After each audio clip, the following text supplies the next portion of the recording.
శ్రీమతి నమః. వేములవాడ రాజరాజేశ్వరుడి ఆలయంలో ఘోర అపచారం చేస్తున్నారు. అది వింటే శివ శివ ఇంత దారుణం చేస్తున్నారా అని మీరు కూడా అంటారు. మనకి సామాజిక మాధ్యమంలో మురళీమోహన్ ఇంట్లో ఏం జరిగింది, మోహన్ బాబు ఇంట్లో ఏం జరిగింది, అల్లు అర్జున్ ఇంట్లో ఏం జరిగింది, కుమారి ఆంటీ ఎన్ని బండ్లు పెట్టుకున్నారు, అఘోరి ఏం చేసింది, ఇలాంటి విషయాల మీద మీడియా ప్రచారం ఎక్కువగా చేస్తుంది. నిమిషానికి వార్తల మీద వార్తలన్నీ చూపిస్తే పనికి మాలినవన్నీ రేగొట్టేలాగా ఈ మీడియా చేస్తుంది. కానీ ఈ రాజరాజేశ్వరుడి ఆలయంలో గోవులని అక్రమంగా తరలించేస్తున్నారనే విషయం ఏ మీడియా అయినా సరే బయటకు తీసుకొచ్చిందా? తీసుకురాదు. ఎందుకంటే దాని మీద డబ్బులు రావు కదా అవి ప్రచారం చేస్తే. అసలు వేములవాడ రాజరాజేశ్వరుడి ఆలయంలో ఏం జరిగింది తెలుసుకునే ముందు వేములవాడ రాజరాజేశ్వరుడి ఆలయం గురించి మనం ముందు కొద్దిగా తెలుసుకుందాం. ఇదివరకు నేను చాలా వీడియోస్ చేశాను రాజరాజేశ్వరుడి గురించి. మీకు వేములవాడ భీమకవి అని నేను ఒక వీడియో చేశాను, అది చూడండి. ఆయన ద్రాక్షారామంతోనూ సంబంధం ఉంటుంది ఆయనకి చరిత్రకి. అలాగే వేములవాడ రాజరాజేశ్వరుడి ఆలయంతో కూడా సంబంధం ఉంటుందన్నమాట. కొంతమంది ఏం చెప్తారు అంటే ద్రాక్షారామానికి సంబంధించి చెప్తారు, కొంతమంది ఏమో వేములవాడకి సంబంధించిందిగా చెప్తారు. కానీ చారిత్రక ఆధారాలు వేములవాడకి సంబంధించిన విధంగానే మనకి కనిపిస్తున్నాయి. ఈ రాజరాజేశ్వరుడి ఆలయంలోనే కృతయుగానికి సంబంధించిన కథ, త్రేతాయుగానికి సంబంధించిన కథలు ప్రాచుర్యంలో ఉన్నాయి. ఒకటేమో ఇంద్రుడు తన బ్రహ్మహత్య దోషం పోగొట్టుకోవటం కోసం ఇక్కడికి వచ్చి తపస్సు చేశాడని, అలాగే సూర్యుడు కూడా తనకు వచ్చిన దోషాన్ని పోగొట్టుకోవటం కోసం ఇక్కడికి వచ్చారని చెప్పి చెప్తారు. మహిషాసురుణ్ణి మర్దించిన తర్వాత అమ్మవారు రాజరాజేశ్వరి దేవిగా ఇక్కడ వెలిసారని కూడా చెప్తారు. ఈ ఆలయంలో ఎంతో మంది వాళ్ళ కష్టం తీరడం కోసము, ముఖ్యంగా సంతానం కోసం చాలా మంది ఇక్కడికి వస్తూ ఉంటారు. సంతానం కోసం స్వామివారిని ప్రార్థించి మాకు గనక సంతానం కలిగితే మేము ఒక కోడెని సమర్పించుకుంటాము అని అనుకుంటారనమాట. సంతానం కలిగిన తర్వాత ఒక కోడె దూడని తీసుకొచ్చి అక్కడ సమర్పణ చేస్తారు. అలా రాజరాజేశ్వరుడి ఆలయానికి కోడెలకి ఎంతో సంబంధం ఉందన్నమాట, అవినాభావ సంబంధం. అసలు ఆ కోడెదూడలన్నింటినీ చూస్తే మనకు అనిపిస్తుంది స్వామివారి మాహాత్మ్యం ఇది కదా అని. అలాగే ఇంకా ఈ కష్టం తీరదు, నాకు ఈ రోగం తగ్గదు, ఈ బాధ తగ్గదు అనుకున్న ఏ స్త్రీమూర్తి అయినా సరే అక్కడికి వచ్చి అమ్మవారిని ప్రార్థించి మొక్కుకున్నట్లయితే స్వామివారి అనుగ్రహం ఉంటుంది అని చెప్తారు. ఏం మొక్కుకుంటారు అంటే, నువ్వు ఆది భిక్షువు కదా, నేను కూడా నాకు ఈ రోగం ఈ కష్టం అంతా తీరిపోతే భిక్ష చేసుకుని బ్రతుకుతాను అని చెప్పి అక్కడ స్వామివారిని మొక్కుకుంటారట. అలా మొక్కుకున్న వాళ్ళకి ఆ కష్టం తీరిపోతుందని, కష్టం తీరిన తర్వాత పార్వతీ అమ్మవారిగా భావిస్తూ స్వామివారికి వాళ్ళ జీవితాన్ని అంకితం చేసేస్తారట. అంతటి అద్భుతం కూడా ఆ ఆలయంలో జరుగుతుంది. ఇంకా ఎన్నో చారిత్రక ఆధారాలు ఈ ఆలయానికి సంబంధించి ఉన్నాయి. నేను ఆల్రెడీ ఒక వీడియో కూడా చేశాను. అయితే ఈ ఆలయంలో ఒక దర్గా ఉంది. మన హిందువులు ఏం చేస్తారు అంటే స్వామివారిని దర్శించుకోవటం కోసం లోపలికి వెళ్ళి ఈ దర్గాని కూడా సందర్శించుకుని వస్తారు. దర్గాని సందర్శించుకోకుండా అసలు బయటికి రారు. మనకి కనీసం కొంచెం కూడా ఇంగిత జ్ఞానం అనేది ఉండదు. మన దేవాలయంలో పరాయి మతస్థుడి యొక్క దర్గా ఎందుకుంది అని ఆలోచించం.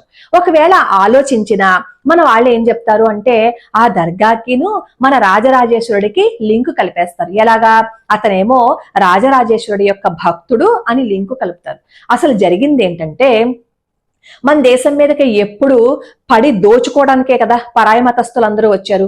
మన సంపదని దోచుకోవటంతో పాటుగా మన సంస్కృతిని కూడా దోచుకోవటం కోసం పరాయి మతస్థులందరూ మన దేశం మీదకి వచ్చారు. మత మార్పిళ్లు చేశారు. ఎంతో మంది ధనమాన ప్రాణాలు తీసేశారు. అలా తీసివేసి దోచుకున్నంత దోచుకుని వాళ్ళు మనల్ని ఎంత నరకం చూపించాలో అంత నరకము చూపించేశారు.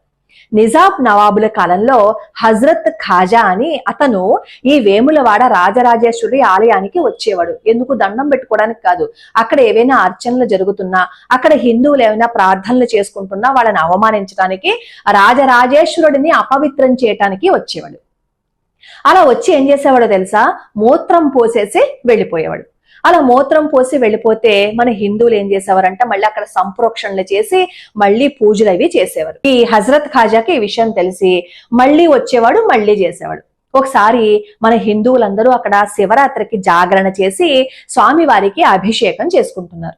అలా అభిషేకం చేసుకుంటున్న సమయంలో ఈ హజరత్ ఖాజా తన అంచనలతో వచ్చి అక్కడున్న హిందువులందరినీ ఇబ్బంది పెట్టేసి దొరికిన వాళ్ళని దొరికినట్టుగా అతను ప్రాణాలు తీసేస్తున్నాడు అనమాట. అప్పుడు మిగిలిన హిందువులు ఏం చేశారు అంటే ఈ హజరత్ ఖాజాని మట్టు పెట్టేశారు. ఈ విషయం తెలిసిన మిగతా నవాబులు ఏం చేశారు, ఈ దేవాలయం మీదకి వచ్చి మన హిందువులందరినీ మాన ప్రాణాలు తీసేసి ఒక ఆంక్ష విధించారనమాట. అదేంటంటే ఈ నవాబుని హజరత్ ఖాజా ఎవడైతే ఉన్నాడో ఆ హజరత్ ఖాజాని మన వాళ్ళు మట్టు పెట్టారు కదా, అతన్ని అక్కడే సమాధి చేసి అతనికి ఒక దర్గా కట్టి ఏ హిందువైనా సరే ముందు రాజరాజేశ్వరుని దర్శించుకోవాలి అంటే ఈ హజరత్ ఖాజా దర్గాని దర్శించుకున్న తర్వాత రాజరాజేశ్వరుని దర్శించుకోవాలని చెప్పి ఒక ఆంక్షని విధించారు. అప్పటి నుంచి హిందువులు అతనికి భయపడి అలా దర్శించుకోవటం మొదలుపెట్టి దాన్నే ఆనవాయితీగా చేసేసారనమాట. కానీ మన హిందువులకి కొంచెం కూడా బుద్ధి అనేది ఉండదు. అసలు అది ఎందుకు వచ్చిందని ఆలోచించాం. మన దేవాలయంలో ఒక రాయి కనపడినా ఏదైనా కనపడినా దానికి మొక్కేసి మన కోరికలు తీరిపోయాయి అని అనుకుంటాం తప్ప పరాయి మతస్థుడి యొక్క ఆ దర్గా అక్కడ ఎందుకుంది అని అడగం.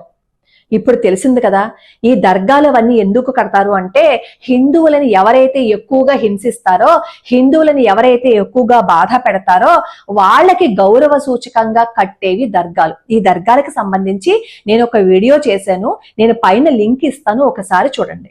అప్పట్లో ఈ దేవాలయం ఆదాయం ఎప్పుడు రాజరాజ నరేంద్రుడు ఈ దేవాలయాన్ని నిర్మించేటప్పుడు ఈ ఆలయం యొక్క సంపద ఎంతో తెలుసా, 1,25,000 వరహాలు ఉండేది అప్పట్లో. అంటే ఎంత సంపదో చూడండి. ఆ సంపదని కొల్లగొట్టుకోవటం కోసమే వీళ్ళందరూ వచ్చారు. రాజరాజ నరేంద్రుడు తర్వాత జైనులు వచ్చారు, బుద్ధులు వచ్చారు. వీళ్ళందరూ అయిపోయిన తర్వాత ఢిల్లీ సుల్తానుల ఆధీనంలో ఈ రాజరాజేశ్వరుడి ఆలయం ఉందన్నమాట. అలా ఈ నవాబు తన యొక్క ప్రతాపాన్ని స్వామివారి మీద చూపించేవాడు.